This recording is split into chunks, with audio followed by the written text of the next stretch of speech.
Hello students, welcome to our channel learn with Akanksha. आज आप लोग पढ़ने वाले हैं हाफेली की अगली सीरीज में इंट्रोडक्शन टू इक्विलेट ज्योमेट्री। ठीक है, आज हम लोग इक्विलेट ज्योमेट्री पढ़ने वाले हैं। आई होप आप लोगों को बाकी की वीडियोस पसंद आ रही होंगी और समझ में भी आ रहा होगा। वीडियो को ज़्यादा से ज़्यादा शेयर कीजिए, उन पे कमेंट कीजिए और चैनल को सब्सक्राइब करना नहीं भूलना है। ठीक है, तो हम अपने नेक्स्ट चैप्टर पे आते हैं, that is your chapter 5। NCERT का चैप्टर 5 है, इंट्रोडक्शन टू इक्विलेट ज्योमेट्री। हम इक्विलेट ज्योमेट्री का इंट्रोडक्शन पढ़ते हैं। होता क्या है ज्योमेट्री? ज्योमेट्री होता क्या है? ज्योमेट्री कहाँ से आया? तो ज्योमेट्री ग्रीक के जियो वर्ड से आया। जियो का मतलब होता है अर्थ और मेट्रिक का मतलब होता है मेजरमेंट।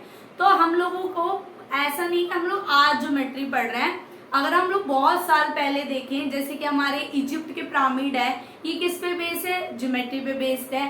ठीक है, इंडस वैली सिविलाइजेशन में जो सड़कें बनाया करती थी, नाली बनती थी, वो पैरेलल होती थी। तो ये सब जो हमारा रोड्स का कंसेप्ट आया, या हम लोग अपने पिरामिड्स को देखें तो ये सब किस पे बेस है? ये सब ज्योमेट्री पे बेस है। तो उसी तरीके से हम लोगों ने स्टडी करनी है ज्योमेट्री को। ठीक है, अब इक्विलेट भाई साहब ने क्या करा? एक्चुअली में क्या हुआ था, सभी लोगों ने मिलके एक इतनी बड़ी पोथी बना दी थी ज्योमेट्री की। अब इतना बड़ा तो बस की होता नहीं, क्योंकि बच्चों पे तो अपनी एनसीईआरटी की किताब ही नहीं पढ़ी जाती, तो वो इतनी बड़ी पोथी कैसे पढ़ेंगे? तो इक्विलेट भाई साहब ने उन एलिमेंट्स में से छाट छाट कर आपके लिए एक छोटा सा चैप्टर तैयार करा, जिसका नाम है इंट्रोडक्शन टू इक्विलेट ज्योमेट्री। इसके बारे में इन्होंने लाइन्स के बारे में बताया, सरफेस के बारे में बताया, प्लेन के बारे में बताया, कुछ एक्सियम दिए, कुछ पोस्टुलेट दिए, थ्योरम्स दी, और हमें उनके ऊपर कुछ क्वेश्चंस करने हैं। Chapter is not very important, but ये 4-5 नंबर का आता है एग्जाम में, लेकिन हम लोगों के लिए 4-5 नंबर भी बहुत इंपॉर्टेंट है और हमें कुछ भी मिस नहीं करना है। ठीक है, तो चलो स्टार्ट करते हैं। सबसे पहले उन्होंने एक बात बताई कि आपके पास एक पॉइंट है। ठीक है, आपके पास एक गिवन पॉइंट है और इस पॉइंट से आप बहुत सारी लाइंस को ड्रॉ कर सकते हैं। ठीक है, तो हमने एक लाइन ड्रॉ कर दी। अब मैंने मेजर करा, मैंने नोटिस करा कि लाइन पॉइंट एक ऐसी चीज है जिसके हम टुकड़े नहीं कर सकते। A point is not divided, point के हम टुकड़े नहीं कर सकते, पहली चीज ये बताई। फिर उन्होंने बोला कि पॉइंट से हम लाइन ड्रॉ कर सकते हैं। तो आप लोग नोटिस करो, देखो लाइन में केवल लेंथ है और ये ब्रेथ नहीं है, तो line has only length. Line में क्या है? ओनली लेंथ है, इट इज ब्रेथलेस। इसके अंदर ब्रेथ नहीं होती, इट इज ब्रेथलेस। ठीक है, उसके बाद उन्होंने क्या पढ़ाया कि अगर आप लाइंस को मिलाकर एक फिगर तैयार करते हैं, जैसे आपने एक लाइन को मिलाकर एक फिगर तैयार कर ली, तो दैट इज योर सरफेस। ये आपका क्या होता है? सरफेस। और जो सरफेस की बाउंड्री होती है, अगर नोटिस करें आप, तो सरफेस की बाउंड्री क्या होती है? सरफेस की बाउंड्री इज ऑल्सो लाइन। तो surface boundary is made up of line. किसकी बनी होती है? लाइन की। और एक और चीज मैं नोटिस करवाऊं कि इस सरफेस के अंदर बहुत सारी आप लोग क्या ड्रॉ कर सकते हैं? लाइन ड्रॉ कर सकते हैं। सरफेस में इनफाइनाइट लाइंस होती हैं, सरफेस के अंदर हम इनफाइनाइट लाइंस ड्रॉ कर सकते हैं। तो ये इन्होंने कुछ बेसिक इंट्रोडक्शन दिया। उसके बाद इन्होंने दिए आपके एक्सियम्स। क्या दिए इन्होंने आप लोगों को? एक्सियम। अब एक्सियम क्या होता है? ये क्या कीड़ा होता है भाई? एक्सियम्स क्या होते हैं? एक्सियम्स क्या होते हैं? ये क्या कीड़ा होता है? ये होता है आपका यूनिवर्सल ट्रूथ। यूनिवर्सल ट्रूथ जिनको आप लोगों को प्रूव करने की जरूरत नहीं है, मतलब आपके लिए ये एक ऐसी एग्जेप्शन जो आपको माननी ही माननी है, दैट इज यूनिवर्सल ट्रूथ। ठीक है, तो जिसको नॉट टू बी प्रूव, जिनको हम प्रूव नहीं कर सकते, इन्हें हम बोलते हैं एक्सियम्स। जिनको हमें प्रूव करने की कतई जरूरत नहीं है, ये एक्सियम थे। तो इक्विलेट ने कुछ 6 एक्सियम्स दिए थे। कितने एक्सियम्स दिए थे? 6 एक्सियम्स दिए थे। ठीक है, और एक्सियम का मतलब क्या होता है? ऐसी स्टेटमेंट्स जिनको हमें प्रूव करने की जरूरत नहीं होती, वो क्या होती है? यूनिवर्सल ट्रूथ होती है। तो आओ अपने एक्सियम को स्टार्ट करते हैं। तो लेट्स स्टार्ट एक्सियम्स। पहला एक्सियम कहता है कि things which are equal to the same thing are equal to one another. अगर दो चीजें आपस में इक्वल हैं और तीसरी चीज किसी भी एक के इक्वल है, तो वो आपस में क्या हो जाएंगी? इक्वल। और ये क्या बोल रही है मैम, कुछ समझ में नहीं आया तो समझो। सपोज करो एंगल ए जो है वो एंगल बी के भी इक्वल है और एंगल ए जो है वो आपका एंगल सी के भी इक्वल है। ठीक है, एंगल ए एंगल बी के इक्वल है और एंगल ए एंगल सी के इक्वल है। तो इससे क्या निकल कर आता है, एंगल बी जो है वो किसके इक्वल हो जाएगा, एंगल सी के। तो पहली स्टेटमेंट यही कहती है कि things which are equal to the same thing, अगर कुछ चीजें सेम ही थिंग के बराबर होती हैं तो वो दोनों आपस में क्या हो जाते हैं, इक्वल। सपोज करो आपकी क्लास में एक लड़का है जिसके दो फ्रेंड्स है, ठीक है, अननोन फ्रेंड्स हैं, तो एक कोई और है एक कोई, लेकिन हम लोग जब मीटिंग्स करते हैं तो ऑब्वियस सी बात है दोनों फ्रेंड्स मिलते हैं, दोनों फ्रेंड्स घर पे आते हैं, तो इस तरीके से उन दोनों फ्रेंड्स में भी क्या हो जाती है, जान पहचान हो जाती है। ठीक है, तो पहली स्टेटमेंट यही कहती है कि things which are equal to the same thing are equal to one another. ठीक है, सेकेंड क्या कहता है, if equals is added to equal, अगर कोई भी दो चीज इक्वल है और उसमें हम सेम चीज को ऐड कर दें तो पूरा पार्ट भी क्या हो जाता है, इक्वल हो जाता है। फॉर एग्जाम्पल जैसे ए के पास 2 मैंगो है, बी के पास भी 2 मैंगो है, मैंने दोनों को 1 मैंगो दे दिया, 1 उसको और 1 उसको, तो ए के पास कितने हो गए 3, तो बी के पास भी कितने हो गए 3। मैंने क्या समझाया, ए और बी दो पर्सन है, इसके पास 2 मैंगो है, इसके पास भी 2 मैंगो है। ठीक है, इसके पास भी 2 मैंगोज और इसके पास भी 2 मैंगो, मैंने दोनों को एक एक मैंगो और दे दिया, तो टोटल कितना आ गया 3। तो that is our second axioms, अगर हम इक्वल में सेम चीज को ऐड करते हैं तो हमारा पूरा का पूरा होल भी क्या हो जाता है, इक्वल हो जाता है। आई होप समझ आया होगा, आगे बढ़ते हैं।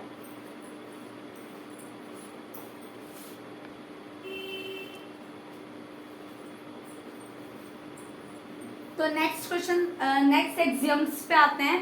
थर्ड एक्सियम क्या कहता है, if equals are subtracted from equal the reminders are equal. जैसे कि समझो ए के पास 20 रुपीज है और बी के पास भी 20 रुपीज है और मैंने दोनों से 10 रुपीज वापस ले लिए। ठीक है, तो यहाँ पे रिमाइंडर कितना बचा है 10 और यहाँ पर भी कितना बचा है 10। तो थर्ड एक्सियम्स कहता है कि अगर आप इक्वल चीजों में से इक्वल ही अमाउंट को सब्ट्रैक्ट करोगे तो आपका जो रिमाइंडर है वो कैसा आएगा, इक्वल आएगा। ठीक है, फोर्थ एग्जाम क्या कहता है, अगर कोई चीज किसी चीज के ऊपर कोइंसाइड कर रही है, जैसे ये लाइन है तो इसके ऊपर मैंने दूसरी लाइन ड्रॉ कर दी, तो कोइंसाइड कब करती है, जब लाइनें एक दूसरे से इक्वल होती है। फॉर एग्जाम्पल जैसे आपके पास ये हैंड है और ये वाला हैंड है, ठीक है, हमारे दोनों हैंड बराबर होते हैं, ऐसा तो नहीं होता एक हाथ एक पाल्म जो है बहुत लंबी हो गई और एक पाल्म बहुत छोटी हो गई, नहीं ऐसा नहीं होता, इक्वल हैंड्स है। तो मैंने एक दूसरे के ऊपर इनको इस तरीके से रखा, तो देखो कोइंसाइड कर रही है, आपको मेरा पीछे वाला हैंड नहीं दिखाई दे रहा है, ठीक है, इधर से मैं करूँ तो इधर वाला हैंड नहीं दिखाई दे रहा।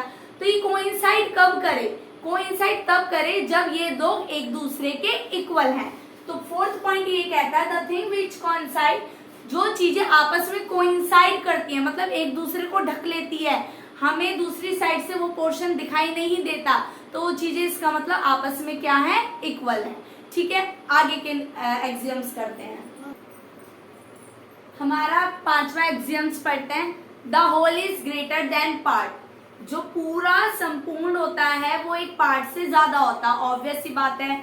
अब घर में आया पिज्जा, ठीक है, एक बच्चा कहता है मेरे को तो पूरा पिज्जा खाना है, एक मम्मी कहती है बड़े वाले बच्चे से कि ले तू एक पार्ट ले ले, इस पिज्जे का एक पार्ट ले ले और जो दूसरा पिज्जा है वो पूरा पिज्जा उस छोटे बच्चे को खाने दो।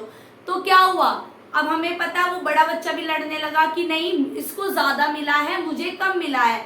तो क्योंकि एक स्लाइस जो होती है पिज्जा की, एक स्लाइस वो पूरे पिज्जा से छोटी होती है, तो वही ये चीज बता रहा था, whole is greater than part.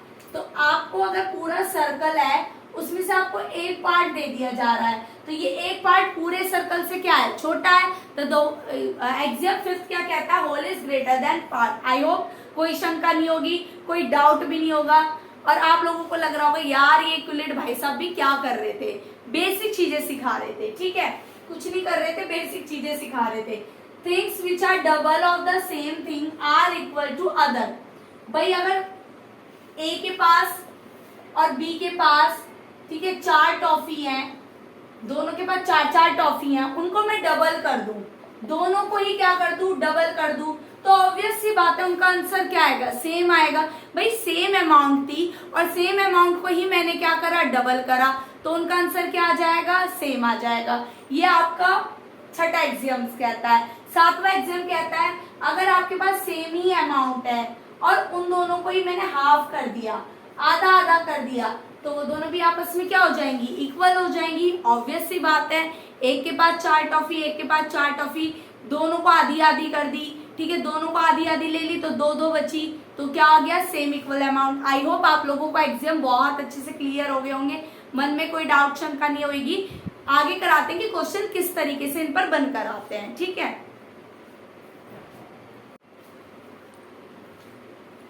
तो हम लोग अपने यहाँ फॉस्फोलेट्स पढ़ने वाले हैं। फॉस्फोलेट इज ऑल्सो एक्सियम्स की तरह ही होते हैं, मतलब यूनिवर्सल ट्रूथ होती है और इनको भी हमें प्रूव करने की जरूरत नहीं होती। तो पहला बोला है एक स्ट्रेट लाइन, जो किसी भी पॉइंट से हम एक स्ट्रेट लाइन को ड्रॉ कर सकते हैं, ये सही बात है। ये पॉइंट है, इससे मैं एक स्ट्रेट लाइन कर सकती हूँ, ये पॉइंट है, मैं इधर कर सकती हूँ। फिर कह रहा है एक terminated line can be produce indefinitely, मतलब आपके पास एक लाइन है, टर्मिनेटेड लाइन है, आप उसको जितना चाहो उतना इंक्रीज कर सकते हो, जितना चाहो उतना क्या कर सकते हो, आप इंक्रीज कर सकते हो। A circle can be drawn with any circle any radius, भाई मैं यहाँ पर एनी सेंटर, सॉरी यहाँ पर सेंटर आएगा, सेंटर मान लो, मैंने इसे सेंटर माना और इसे रेडियस माना, मैंने सर्कल ड्रॉ कर दिया। इसे सेंटर माना, इसे रेडियस माना, छोटू सा सर्कल ड्रॉ कर दिया। इसे सेंटर माना, इसे रेडियस माना और एक बड़ा सर्कल ड्रॉ कर दिया। तो इस तरीके से मैं किसी भी सेंटर को लेकर और कितनी भी रेडियस लेकर मैं क्या ड्रॉ कर सकती हूँ, सर्कल ड्रॉ कर सकती हूँ। आओ आगे क्या करते हैं। फॉस्फोलेट क्या कहता है, जितने भी राइट एंगल हैं वो सब एक दूसरे के इक्वल है। ऑब्वियस सी बात है यार, ये क्या बेवकूफी लिखने वाली बात थी कि अरे भैया ये राइट एंगल है तो ये इस राइट एंगल, जब राइट एंगल है 90 डिग्री का एंगल है तो कहीं पे भी 90 डिग्री की वैल्यू तो सेम ही रहेगी, कैसा भी एंगल हो, ठीक है। तो चौथा ये कहता है। पांचवा क्या कहता है, मैंने इसकी स्टेटमेंट नहीं लिखी है, आप लोग बुक से पढ़ना है, स्टेटमेंट बहुत बढ़िया है, समझ लो क्या कह रहा है। वो ये कह रहा है कि जब दो लाइन, आपके पास दो लाइन है और उसको कोई ट्रांसवर्सल लाइन कट कर रही है, तो जो उसके इंटरनल एंगल्स होते हैं, that is your internal angle, और जिनका क्या बोलते हैं सम, इनका जो सम है वो 180 डिग्री से लेस देन है, तो इसका मतलब लाइनें उधर से क्या करेंगी, मिलेगी। मतलब जहां से इंटरनल एंगल का सम 180 से छोटा होता है, सम 180 डिग्री से छोटा होता है, लाइनें वहीं की तरफ क्या चलने लगती है, मिलने लगती है। मतलब ये लाइनें आपस में क्या करने लगेगी, किसी ना किसी पॉइंट पे आके मिलने लग जाएगी। अब मैं मान लो मैंने ऐसे ऐसे ट्रांसवर्सल लाइन बनाई, तो इन दोनों का सम 180 डिग्री से छोटा है, तो ये इसी तरफ ही क्या करेंगी, मिलेगी। तो ये आपका पांचवा फॉस्फोलेट है। अगर ये हर जगह से सम 180 डिग्री रहता है तो ये लाइनें आपस में क्या हो जाएगी, पैरेलल, और इसका मतलब ये लाइनें कभी भी आपस में नहीं मिलेगी। तो that is your axiom and postulate in this chapter. और आई होप आप लोगों को कोई शंका नहीं होगी, कोई डाउट नहीं होगा, बहुत अच्छे तरीके से क्लैरिफाई हो गया होगा। कमेंट में जरूर बताना क्लैरिफाई हुआ या नहीं हुआ, और चैनल को सब्सक्राइब भी करना नहीं भूलना। अब हम करते हैं इनके क्वेश्चन कि किस टाइप से क्वेश्चंस बनकर आते हैं। ये हमारा क्वेश्चन है, ये हमारा क्वेश्चन है एनसीईआरटी के, इस चैप्टर में एनसीईआरटी के 4, 5, 6, 7 जो क्वेश्चन है वो इम्पोर्टेंट है, एग्जाम में उसी में से ही आता है, ठीक है। तो ये आप लोगों की क्या है, क्वेश्चन है, इन्होंने ये कहा है कि ए बी जो है क्या बोलते हैं, बी जो है वो ए सी के बिटवीन में लाई करता है, हाँ बी जो है वो किसके बीच में लाई करता है, ए और सी के बीच में लाई करता है। तो आपको प्रूव करना है कि A B plus B C is equals to क्या है, ए सी। तो हमें पता है कि ए सी जो है वो कोइंसाइड कर रहा है, कोइंसाइड कर रहा है with A B plus B C, A B plus B C, ठीक है, इससे कोइंसाइड कर रहा है। तो हम लोगों ने यूक्लिड का एक्सियम नंबर 4 पढ़ा है। एक्सियम नंबर 4 क्या पढ़ा था हमने, कि अगर कोई चीजें आपस में कोइंसाइड करती हैं तो वो एक दूसरे के क्या होती हैं, इक्वल होती हैं। अगर कोई चीजें आपस में क्या कर रही है, कोइंसाइड कर रही हैं, तो यहाँ पर हम यूक्लिड एक्सियम 4 डालेंगे, उसका स्टेटमेंट डालेंगे और लास्ट में लिख देंगे A B plus B C is equals to AC। आप लोगों को पता ही है कि things which are coincide each other, things which are coincide each other then things are equal. Things कैसी हो जाएंगी? इक्वल हो जाएंगी। ठीक है, आगे समझ में। नेक्स्ट क्वेश्चन कह रहा है अगर पॉइंट सी जो है दो पॉइंट्स के बीच में लाई करता है, that is your point A और बी, और इनके बीच में सी लाई करता है और ए सी इक्वल टू क्या है? B C. तो आपको ये प्रूव करना है। ठीक है, हमें क्या दिया हुआ है? A C equal to B C. ठीक है, ए सी किसके इक्वल है? B C. मुझे क्या बनाना है? ए बी बनाना है। तो ए सी में ए बी बनाने के लिए मैं क्या करूंगी? बी सी को ऐड, वो ए सी को ऐड कर देती हूँ, क्योंकि बी सी तो गिवन है मुझे, तो मैं ए सी को, तो मैंने दोनों साइड क्या कर दिया? ए सी को ऐड कर दिया according to इक्विलेट axiom 2।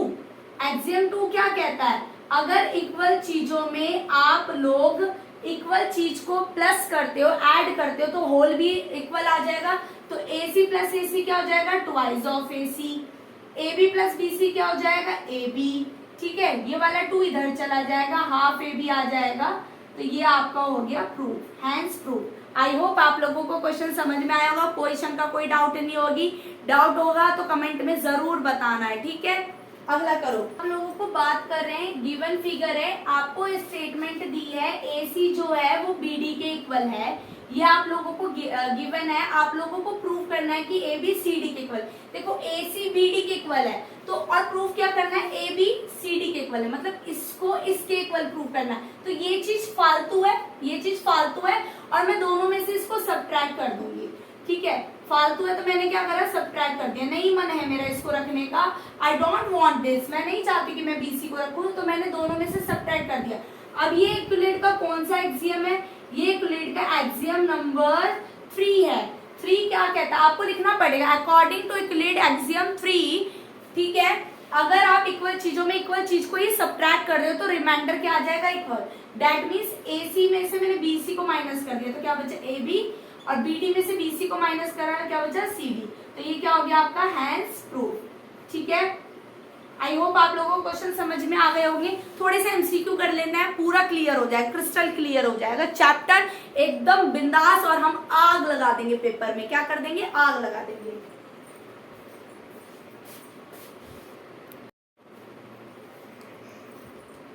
That is your MCQ question. पहला कह रहा है which of the following need a proof, किसको प्रूफ की जरूरत पड़ती है? तो मैंने क्या बताया था? एक्सियम क्या होते हैं? यूनिवर्सल ट्रूथ, उनको प्रूफ की जरूरत नहीं पड़ती। और एक्सियम जो है वो मैथमेटिक्स में सभी के लिए अप्लाई होती है। ठीक है, फॉस्फोलेट को भी प्रूफ की जरूरत नहीं पड़ती। फॉस्फोलेट और एक्सियम में क्या डिफरेंस आता है? फॉस्फोलेट जो है वो केवल और केवल स्पेसिफिक ज्योमेट्री के लिए होती है। ठीक है, तो प्रूफ की जरूरत किसे पड़ती है? थ्योरम्स को। किसको पड़ती है? थ्योरम्स को। ठीक है, इक्विलेट ने कहा था कि राइट एंगल जो है वो एक दूसरे के इक्वल होते हैं। ये क्या है? ये स्टेटमेंट क्या थी? ये स्टेटमेंट एक्सियम थी, फॉस्फोलेट थी, डेफिनेशन थी, थ्योरम थी। तो ये एक्सियम क्या थी? ये स्टेटमेंट क्या थी? फॉस्फोलेट। तो बच्चा इस टाइप के क्वेश्चन आएंगे कि आपको एमसीक्यू में एक्सियम्स दे दिए जाएंगे, मतलब स्टेटमेंट दे दी जाएगी और पूछा जाएगा ये एक्सियम है, थ्योरम है, फॉस्फोलेट है, तो आपको टिक लगाना है, वो याद होना चाहिए। ठीक है, थर्ड टाइप ऑफ क्वेश्चन ये आता है कि A is the same age of B। A की एज कैसी है? B की जैसी है। और C की एज किसके जैसी है? B के जैसी है। मतलब B और C की एज क्या हो गई? सेम हो गई। तो A और C में रिलेशन क्या होगा? तो A और C की भी एज कैसी आएगी? सेम आएगी, क्योंकि A की एज किसकी है? B की तरह है। B की एज किसकी तरह है? C की तरह है। तो A और C दोनों की एज भी बराबर होगी। अब ये कौन सा एक्सियम था? ये पहली बात तो ये पूछ सकता है ये एक्सियम है, फॉस्फोलेट है या थ्योरम है, क्या है? तो ये आपसे पूछ सकता है, तो आप बताओगे ये एक्सियम है। अब ये कौन सा एक्सियम था? तो ये पहला एक्सियम था। तो इस तरह की आपको स्टेटमेंट दे दी जाएगी एग्जाम्पल के तौर पर, और आपसे पूछा जाएगा कि भाई बताओ ये कौन से नंबर का एक्सियम था। तो बेसिकली जो थ्योरी मैंने पढ़ाई है वही एमसीक्यू में कन्वर्ट होकर आ जाएगी, और आप लोगों को जो 3 टाइप्स के क्वेश्चन कराए हैं उन्हीं टाइप से रिलेटेड आपके थोड़ा सा घुमा फिरा के एग्जाम्पल आ सकता है। जैसे कि मैं अगर बात करूं अगर मैं आपको बात करूं कि क्या बोलते हैं, आपको एक ट्राइंगल दे दिया जाए, ये आपको ट्राइंगल है, ठीक है, ए बी सी, ये एक्स है और ये वाई है। मैं कहूं B X is equals to Y C, ठीक है, और ए बी जो है वो ए सी के इक्वल है, और आप लोगों को प्रूव करना है A X is equals to A Y. तो इस टाइप का क्वेश्चन, यार ये तो हमने एनसीईआरटी में पढ़ा नहीं, तो पढ़ा है बेटा, आप भूल जाओ, आप ट्राइंगल को भूल जाओ, आप एक लाइन याद रखो, ए बी लाइन याद रखो, रख ली। इसने कहा ए बी जो है ना, ए बी और ये बी एक्स, ठीक है, तो ये मुझे ए एक्स निकालना है, तो भाई ए बी में से मैं बी एक्स को माइनस कर दूं, ठीक है। अब ए बी किसके इक्वल है, ए सी के, और ए सी में से मैं सी वाई को माइनस कर दूं, तो देखो बी एक्स और सी वाई दोनों ही इक्वल है, मतलब ये वाली स्टेटमेंट भी इक्वल है और ये भी इसके इक्वल है। तो इसका मतलब जब मैंने ए बी में से बी एक्स घटाया तो क्या आया, ए एक्स, और ये घटाया तो यहाँ पे आगे ए वाई, तो ये प्रूव हो गया। तो ऐसा नहीं है कि कंफ्यूजिंग क्वेश्चन है, थोड़ा सा दिमाग लगाना और हो जाएगा। आई होप आप लोगों को ये चैप्टर क्रिस्टल क्लियर हो गया होगा, कोई डाउट नहीं होगा, कोई पंगा नहीं होगा इस चैप्टर में। अगर कोई पंगा आया ना इस चैप्टर से रिलेटेड तो कमेंट में जरूर डाल देना, और चैनल को लाइक शेयर सब्सक्राइब करना नहीं भूलना है, और तैयारी अच्छे से करनी है, मम्मी पापा का कहना रहना है। अगली धमाकेदार वीडियो के साथ मिलते हैं, बाय बाय।